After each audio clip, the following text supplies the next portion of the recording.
voices of clarity on the issue of communism. Obviously, Archbishop Fulton J. Sheen, Father Chad Ripperger, Dr. Paul Kengor. He's a good I would call these three prophets, three Catholic prophets that are warning us about the dangers of communism.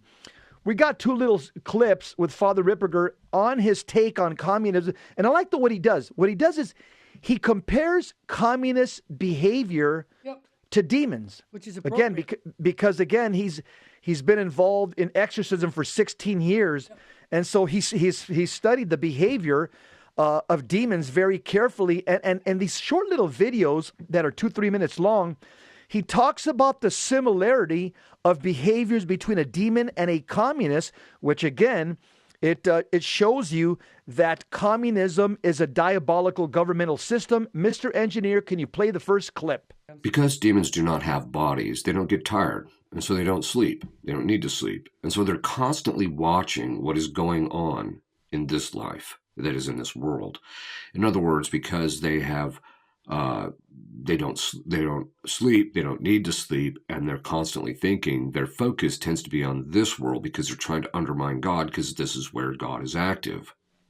In some cases, the demon is constantly watching a particular individual. In other words, you can have demons who spend virtually all their existence, or current existence, watching just one individual so that he can constantly observe what graces God gives to the individual, what his habits are, what his tendencies are, what his gifts and talents are, so that he can tempt him and manipulate him by that knowledge. In other words, he's trying to gain knowledge to have power over the individual. Communists set up vast spy networks and train people to spy on each other and to narc on each other. We saw this just recently with COVID, where people who are in charge of certain parts of the government were encouraging the various citizens to narc on each other in relationship to the COVID breaches of the COVID lockdown. Father Ripperger's talking about the similarity of behavior between demons and communists.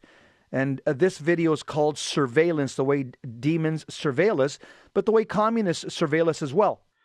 Again, the ultimate goal is control. There is no true privacy. With demons are watching us, right? They don't know our thoughts.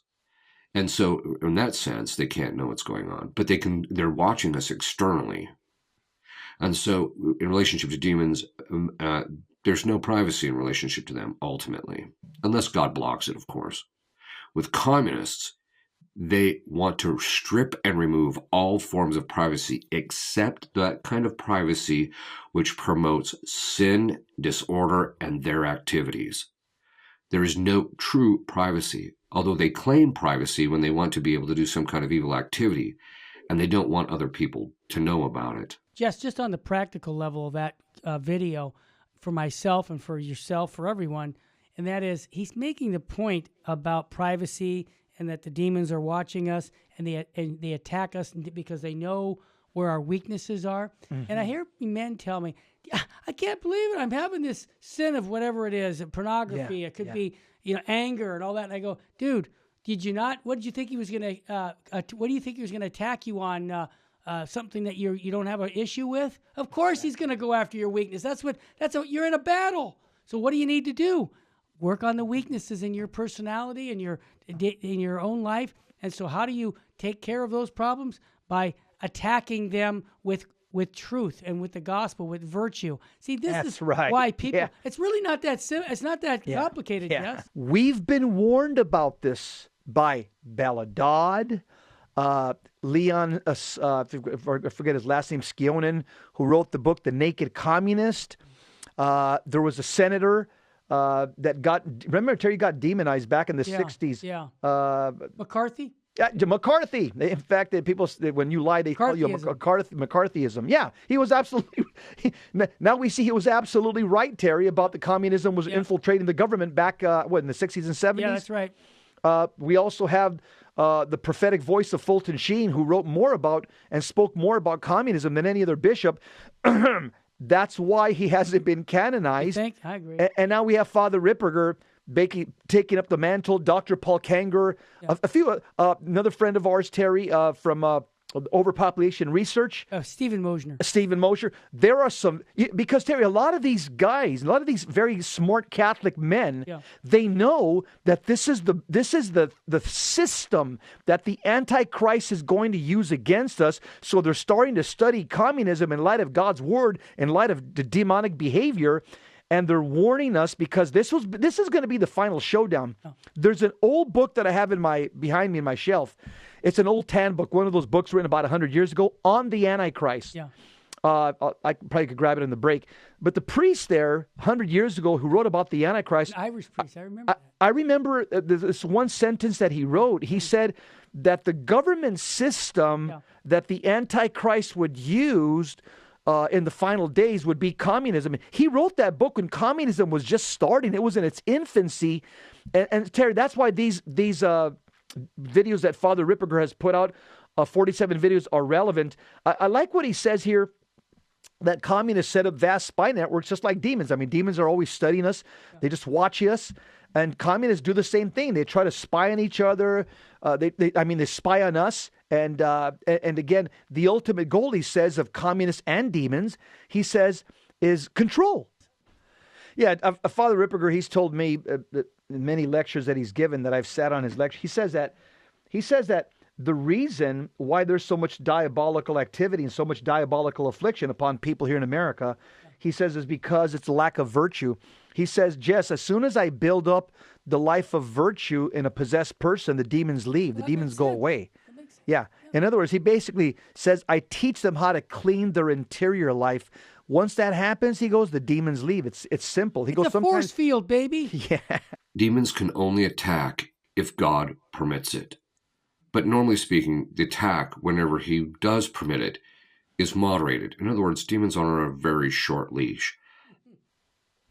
However, at times, people's experience is such that it seems like they are under constant attack.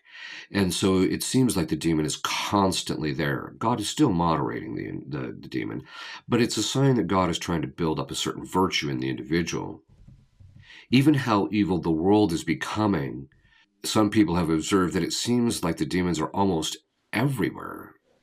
But this is not true. Demons aren't under every rock.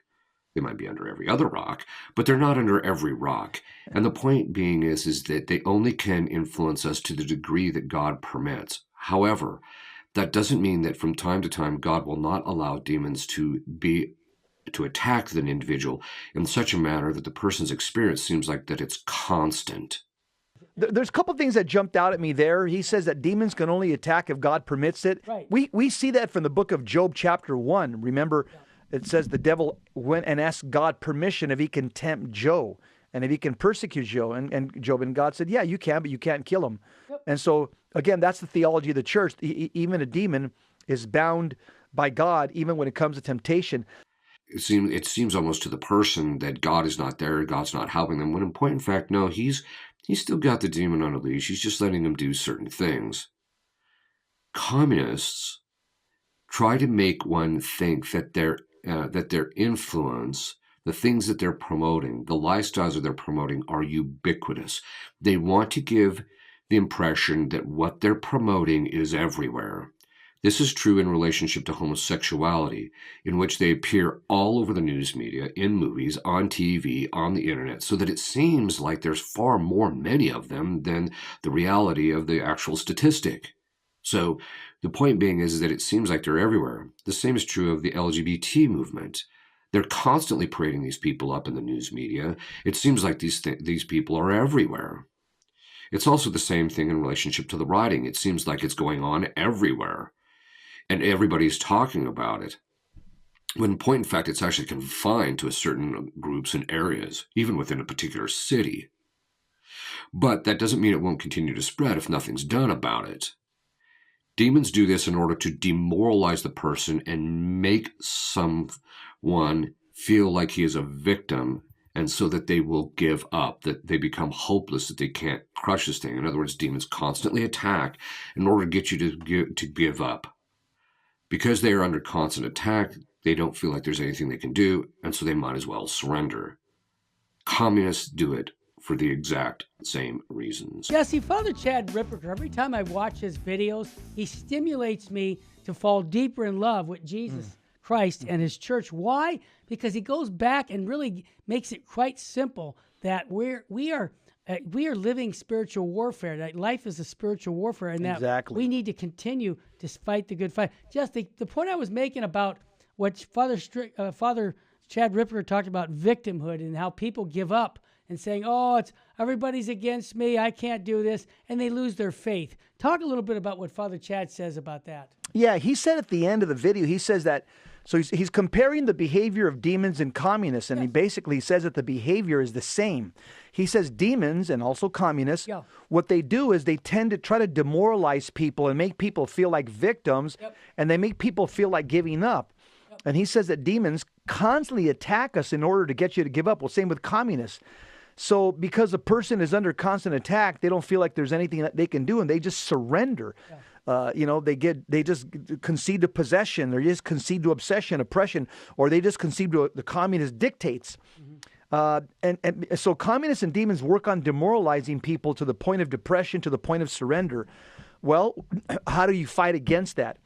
The way you fight, well, Father Ripperger says, he says, the number one reason why people become afflicted by demons, he says, is they don't know their faith. So what's the answer?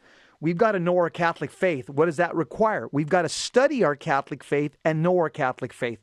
The next thing Father Ripperger says that lifts a person up from depression and despondency and from having a melancholy spirit is they have to now reorder their life, and they've got to get rid of the bad habits, those because those are impediments to grace.